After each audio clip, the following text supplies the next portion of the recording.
magandang araw po. Glenn Capulong Pasha, no? GC Pasha po, ang inyong lingkod. Anyway, may gusto lang po akong i-share. Um, Tapping po yung tawag nito, no? So, nakakatulong din siya sa pagtanggal ng mga sakit-sakit, no? And at the same time, psychologically therapeutic din po, no? So, nakakatulong din sa pag-iisip natin at tinatap po niya yung 10 meridian points kung tawagin ng katawan para po dumaloy ng mas maganda yung ating dugo, no po? So, ganito lang po siya. Sobrang simple, no? So, um, ito po yung version natin ng tapping, no? So, anuman ang nararamdaman ko, tinatanggap, minamahal, at pinapatawad ko ang aking sarili ng buong-buong buo. At ipinagpapasa Diyos ko ang lahat-lahat-lahat-lahat. Kaya ako'y masayang-masayang masaya, magaling na magaling na magaling, at mayamang-mayamang mayaman. Anuman ang nararamdaman ko, tinatanggap, minamahal, at pinapatawad ko ang aking sarili ng buong-buong buo. At ipinagpapasa Diyos ko ang lahat-lahat-lahat-lahat-lahat. Kaya ako'y masayang-masayang masaya, magaling na magaling na magaling, at mayamang-mayamang mayaman. Anuman ang nararamdaman ko, tinatanggap, minamahal, at pinapatawad ko ang aking sarili ng buong-buong buo. At ipinagpapasa Diyos ko ang lahat-lahat-lahat-lahat-lahat.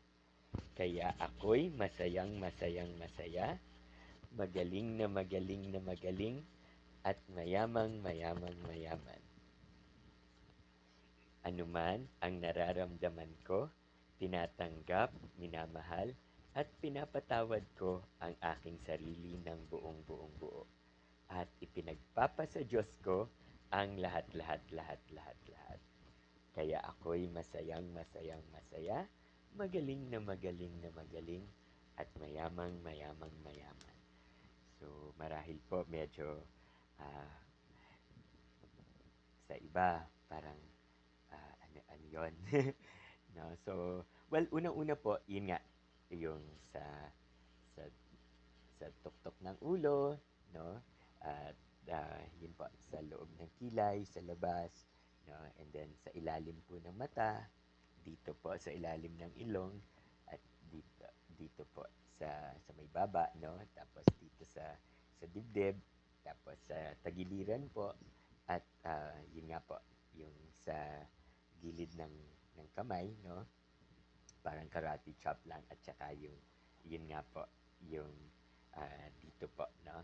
So so yung ating ano, yun nga, parang nagsasalubong na karate chop, at saka yung dito po, no? So sa pulso.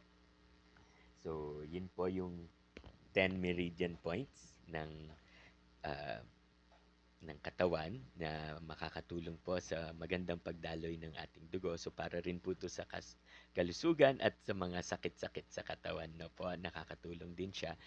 And yung pong binabanggit natin na um, anuman ang nararamdaman ko, tinatanggap, minamahal, at pinapatawad ko ang aking sarili ng buong-buong buo, at ipinagpapasa Diyos ko ang lahat-lahat-lahat.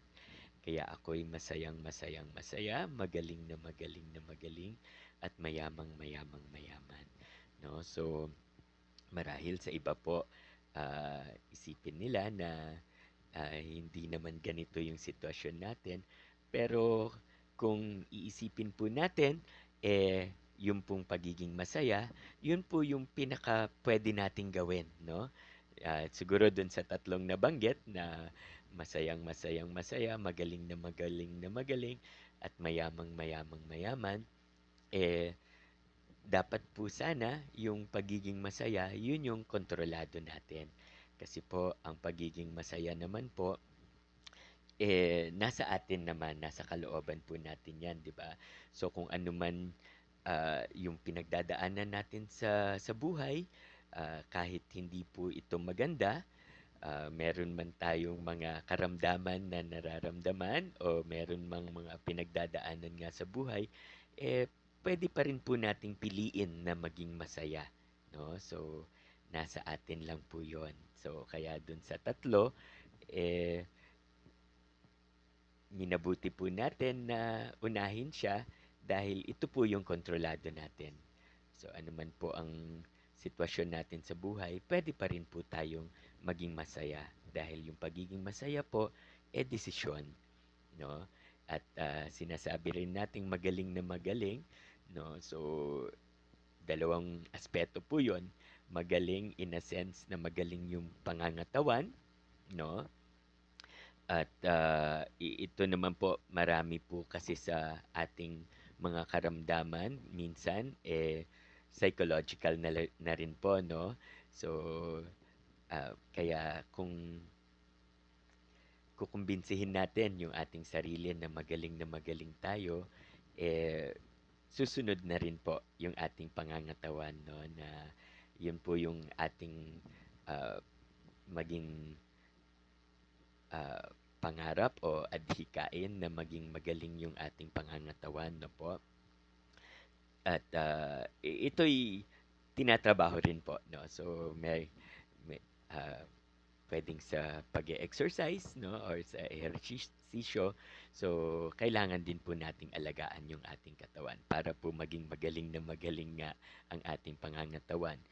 Uh, Isang aspeto rin po ng pagiging magaling na magaling is atin pong ginagawa sa buhay or hanap buhay o gawain po, no? So, uh, gawin din po nating uh, adhikain o uh, gawan din po natin ng paraan na maging magaling na magaling po tayo sa kung ano man ang ating propesyon o ating gawain sa buhay, no?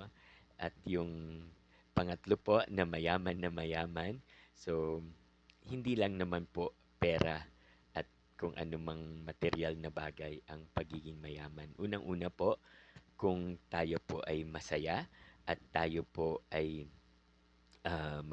magaling ang pangangatawan, 'di ba? Sabi nga po, health is wealth. So, 'yan na po yung isa sa unang ah, kayamanan, no? So, bago pa po yung ibang kayamanan sa buhay, lalo yung sa material na bagay, yung pong ating maganda o magaling at mabuting pangangatawan, yun po ang ating pinakamahalagang kayamanan, no? So, pangalagaan po natin ito at yun din naman pong kayamanan sa material na bagay, eh, nagagawan po ng paraan yan. Ang importante, masaya po tayo at maganda ang ating attitude o pananaw sa buhay at magaling o maganda ang ating pangangatawan at kaya po nating maghanap buhay, susunod na rin po pati po yung kayamanan sa material na bagay, no? Pero ah, pahalagahan po natin yung ating kayamanan sa ating kalusugan, no? So, ito muna po. Sana nakatulong po itong ating mensahe at sana po subukan po natin yung tinatawag na tapping at para po makatulong sa mga sakit-sakit sa katawan. Pero ganun din po sa kung meron po tayong pinagdadaanan, sana po'y makatulong din.